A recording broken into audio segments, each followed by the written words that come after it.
Glycolysis लिखना था, glycolysis. ठीक है, पहला स्टेप इसका क्या है, ग्लाइकोलिसिस।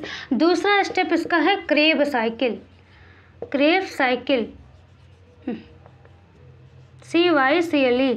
और इसी को क्रेब साइकिल को एक और नाम से जाना जाता है सिट्रिक साइकिल। सिट्रेट है, सिट्रेट है। क्रेब साइकिल को और किस नाम से जाना जाता है, सिट्रिक साइकिल बोला जाता है या सिट्रेट बोला जाता है, सिट्रेट या सिट्रिक साइकिल सही है आई थिंक। ठीक है, सिट्रिक साइकिल भी बोला जाता है।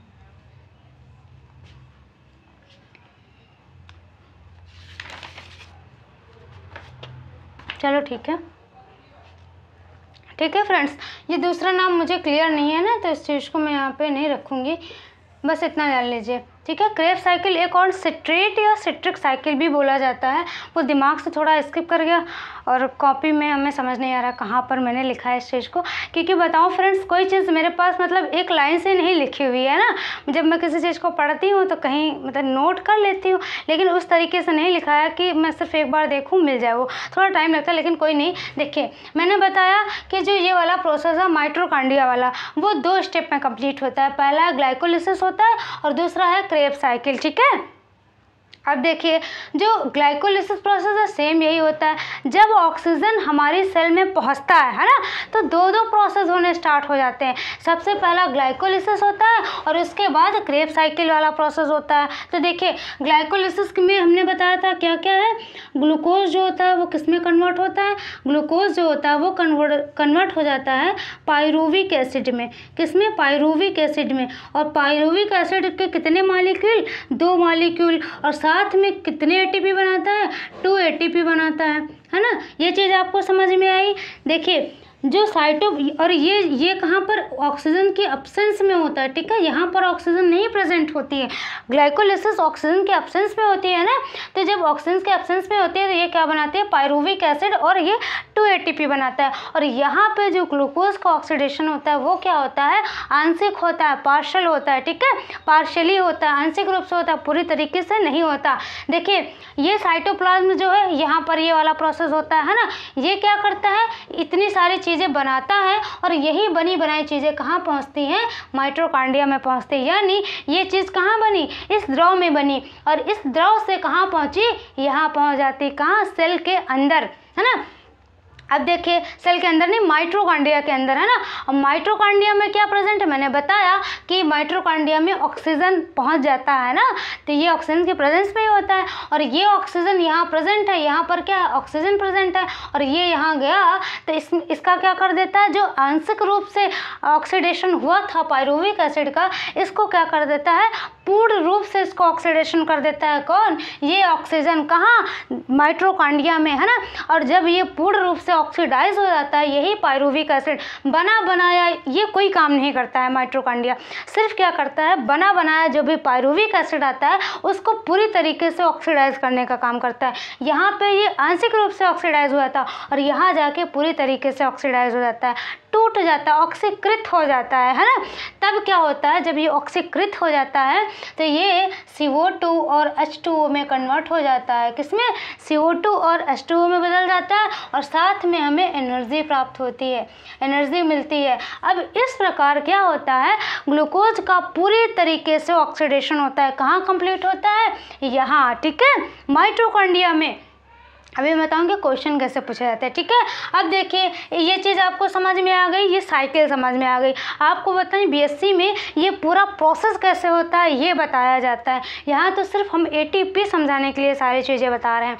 अब देखिए, जब अब यहाँ पे एनर्जी मिली तो दिमाग में आता होगा कि यहाँ 2 ATP मिली थी, तो यहाँ कितनी मिलेंगी, तो यही बताने जा रही हूँ कि यहाँ पर देखिए, जब ये पायरुविक एसिड का पूरी तरीके से क्या होता है, ऑक्सीडेशन होता है, तो एक पायरुविक एसिड के टूटने से 18 ATP बनते हैं। कितने, 18। एक पायरुविक एसिड के टूटने से, एक पायरुविक एसिड जब ऑक्सीडाइज होता है तो उससे कितने ATP बनते हैं, 18 ATP का फॉर्मेशन होता है। कितने, 18। तो यहाँ पर कितने हैं, यहाँ पर कितने, यहाँ पर 2 पायरुविक एसिड हैं, तो 2 में कितना होगा, 36 हो जाएगा। अब देखिए, 36 टोटल ATP का फॉर्मेशन हो गया, है ना। अगर देखा जाए तो जो माइटोकॉन्ड्रिया है वो क्या कर रहा है, 36 एटीपी का निर्माण कर रहा है ना, 36 एटीपी का। लेकिन टोटल यहाँ पे अगर पूछा जाए तो 38 एटीपी होते हैं। 38 कहाँ से आते हैं, तो देखिए 36 ये हो गए और 2 एटीपी ये, क्योंकि बना बनाया पूरा जाता है तो ये 2, इसमें अगर मैं 2 मिला दूंगी कितने हो जाएंगे, 38 एटीपी हो जाएंगे। बस यही समझाने के लिए मैंने ये सारा प्रोसेस आपको बताया कि क्वेश्चन पूछा जाता है कि जो ऑक्सीडेशन होता है उसमें कितने एटीपी का निर्माण होता है, तो 38 एटीपी का निर्माण होता है। कितने, 38 एटीपी का निर्माण होता है। और यहाँ बात करी जाए ऑक्सीडेशन में, सॉरी अनऑक्सीडेशन में 2 एटीपी का निर्माण होता है। ये 2 एटीपी और यहाँ पे ये 38 एटीपी। ये क्वेश्चन पूछा जाता है। और क्वेश्चन क्या बनता है, अनऑक्सीडेशन ऑक्सीजन की प्रेजेंस में होता है, नहीं। ऑक्सीडेशन ऑक्सीजन के प्रेजेंस में होता है, यस। ऑक्सी वाला प्रेजेंस में होता है, अनऑक्सी वाला नहीं होता है। अनऑक्सी वाला कहाँ होता है, साइटोप्लाज्म में। ऑक्सी वाला माइटोकॉन्ड्रिया में होता है। इसमें कितना एटीपी बनता है, 2 एटीपी। यहाँ पे 38 एटीपी। आपको सारी चीज़ें समझ में आई। यहाँ पर ज़्यादा एनर्जी प्राप्त होती है, यहाँ पर कम एनर्जी प्राप्त होती है। तो आई थिंक आपको ये सारी चीज़ें समझ आई होंगी। अब हम आगे बात करते हैं, कुछ जो मैं बता रही थी जो सीटेड में कई बार पूछा गया, मैं उसको बताने जा रही हूँ। तो फ्रेंड्स ये सारी चीज़ें आपको समझ में आई। यहाँ पर दोनों प्रोसेस होते हैं, ऑक्सीडेशन में ग्लाइकोलिसिस भी होता है और क्रेब्स साइकिल 2 स्टेप में कंप्लीट होता है। सबसे पहले ग्लाइकोलिसिस ये सारी चीज़ें बना के बनाया दे देता है इसको, और उसके बाद होती है क्रेब्स साइकिल जिसमें पायरुविक एसिड का पूरी तरीके से क्या हो जाता है, ऑक्सीडेशन होता है और ये कन्वर्ट हो जाता है CO2 और H2O प्लस 38 एटीपी एनर्जी देता है। आपको ये सारी चीज़ें समझ में आ गई, मुझे नहीं लगता कि कोई भी कंफ्यूजन होगा, ठीक है।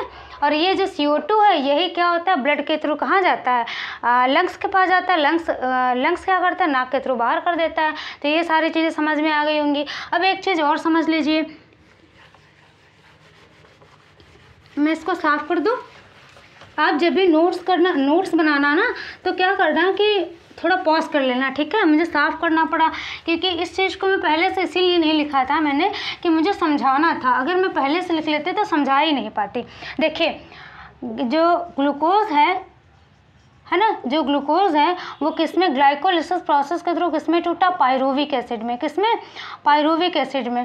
फ्रेंड्स आपको दिख रहा है, पायरुविक एसिड में टूटा, ठीक है। और यही पायरुविक एसिड ह्यूमन में जब मसल्स क्रैम्प होता है, क्वेश्चन पूछा जाता है मसल्स क्रैम्प का मतलब समझ रहे हैं, मांसपेशियों में जब खिंचाव होता है, ऐठन सी महसूस होती है। ये क्वेश्चन सीटेड में पूछा गया है इसीलिए मैं बता रही हूँ, वैसे सीटेड क्या किसी भी एग्जाम में पूछा जा सकता है। यही पायरुविक एसिड जब हमारे शरीर में ऑक्सीजन की कमी हो जाती है ना, जितनी मात्रा में हमारी बॉडी को ऑक्सीजन पहुँचनी चाहिए नहीं पहुँचती है, तो क्या होता है हमारे जो बॉडी के जो मसल्स हैं ना उनमें जो सेल प्रेजेंट होती हैं वो क्या करती हैं, एनर्जी के लिए, भैया सबको एनर्जी चाहिए काम करना है, तो वो ऊर्जा के लिए क्या करती हैं, जो ग्लूकोज होता है ना उसको तोड़ती हैं। और किस प्रोसेस के थ्रू, ये अनऑक्सीडेशन के प्रोसेस के थ्रू तोड़ती हैं। अब लोग जो हमारी मांसपेशियाँ होती हैं वो एनर्जी के लिए ग्लूकोज को तोड़ती हैं अनऑक्सीडेशन प्रोसेस के थ्रू। मतलब ऑक्सीजन के एब्सेंस में जब सफिशिएंट मात्रा में हमारी बॉडी को जितना ऑक्सीजन चाहिए अगर नहीं मिल पाता तो हमारी मसल्स क्या करती हैं, अनऑक्सीडेशन करने लगती हैं। कौन सा, अनऑक्सीडेशन करने लगती हैं, अनऑक्सीडेशन करने लगती हैं। और जिससे किसका निर्माण होता है, अनऑक्सीडेशन किया उन्होंने। अनऑक्सीडेशन क्यों करती हैं, ग्लूकोज को तोड़ने के लिए करती हैं। ग्लूकोज को वो तोड़ तो लेती हैं लेकिन एनर्जी तो उनको मिल जाती है, काम तो हो जाता है, लेकिन उससे निर्माण होता है किसका, लैक्टिक एसिड का, ठीक है। लैक्टिक एसिड का निर्माण होता है और ये लैक्टिक एसिड क्या होता है, ये जम जाता है हमारी मसल्स में, ठीक है। जो हमारी मसल्स होती हैं ये लैक्टिक एसिड क्या होता है वहाँ पर जम जाता है और जिसके थ्रू क्या होता है, मसल्स क्रैम्प होते हैं, मसल्स में खिंचाव महसूस होता है। और ये कब होता है, जब हम कोई भी अचानक से भारी काम करने लगते हैं, है ना। तो आपने देखा होगा या फिर दौड़ते हैं, है ना, तो हमें जितना ज़्यादा भैया हम यूज़ करेंगे एनर्जी को उतना ज़रूरत भी तो पड़ेगी।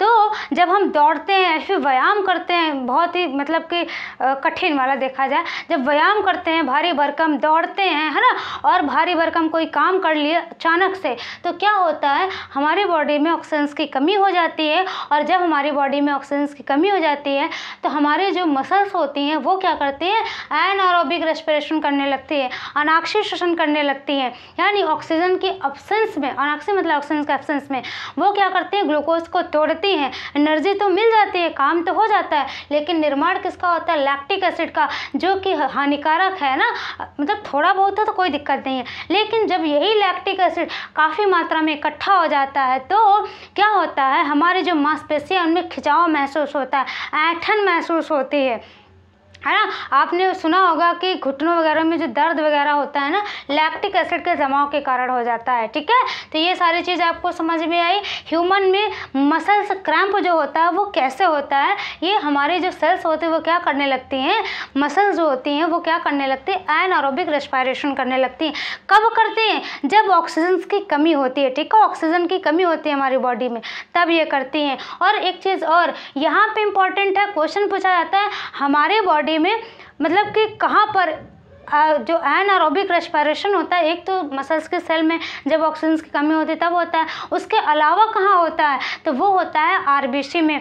मैंने बताया था ब्लड वाले चैप्टर में, आरबीसी में न्यूक्लियस नहीं प्रेजेंट होता, न्यूक्लियस के साथ साथ माइट्रोकांड्रिया भी नहीं प्रेजेंट होता। अगर माइट्रोकांड्रिया नहीं है इसका मतलब क्या है, वहाँ पे क्या होगा, अनाक्षी श्वसन होगा। मतलब मैंने बताया यहाँ पे ऑक्सीजन की उपस्थिति नहीं होती है, तो आप खुद ही समझ सकते हैं, जहाँ पे ऑक्सीजन नहीं है वहाँ पे माइट्रोकांड्रिया नहीं, जहाँ पे माइट्रोकांड्रिया नहीं वहाँ पे ऑक्सीजन नहीं, ऑक्सीजन नहीं तो अनाक्षी श्वसन नहीं, तो फिर कैसा होगा, अनाक्षी श्वसन होगा। तो हमारी बॉडी की जो आरबीसी होती है, आरबीसी सेल्स जो होती हैं वो क्या करती हैं, अनाक्षी श्वसन करती हैं। ठीक है, और ये क्वेश्चन बहुत इंपॉर्टेंट है, थोड़ा सा डीप है फ्रेंड्स, लेकिन बहुत ही बारीक क्वेश्चन है, कोई ध्यान ही नहीं देगा इस चीज़ को, है ना।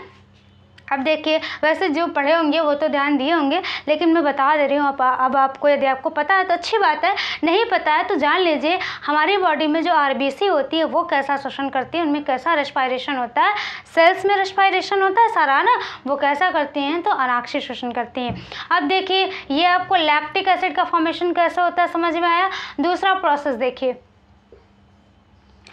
बैक्टीरिया और ईस्ट में यही पायरुविक एसिड, बैक्टीरिया और ईस्ट में जब मतलब बैक्टीरिया और ईस्ट जो हैं वो जब रेस्पिरेशन करते हैं तो यही पायरुविक एसिड उनमें बदल जाता है, किसमें, एल्कोहल में, किसमें, एल्कोहल में। ठीक है, एल्कोहल में बदल जाता है, और साथ में क्या होता है, CO2 निकलती, CO2 गैस निकलती है। ठीक है, किसमें, बैक्टीरिया और ईस्ट में। ये कैसा रेस्पिरेशन करते हैं, एनारोबिक रेस्पिरेशन होता है। ठीक है, और मतलब जब O2 की एब्सेंस में, यही जब O2 की एब्सेंस में यही पायरुविक एसिड, यहाँ तो ह्यूमन की बात मैंने करी, यही पायरुविक एसिड O2 की एब्सेंस में जब बैक्टीरिया और ईस्ट में रेस्पिरेशन होता है, मतलब चेंज होते हैं, वो किस में चेंज हो जाते हैं, अल्कोहल में, और साथ में कौन सी गैस निकालते हैं, कार्बन डाइऑक्साइड। और इसी प्रोसेस को कहा जाता है फर्मेंटेशन। क्या कहा जाता है, फर्मेंटेशन। ठीक है, फर्मेंटेशन, यानी जिसे आपने किण्वन सुना होगा, किण्वन। ठीक है, ये कहा जाता है।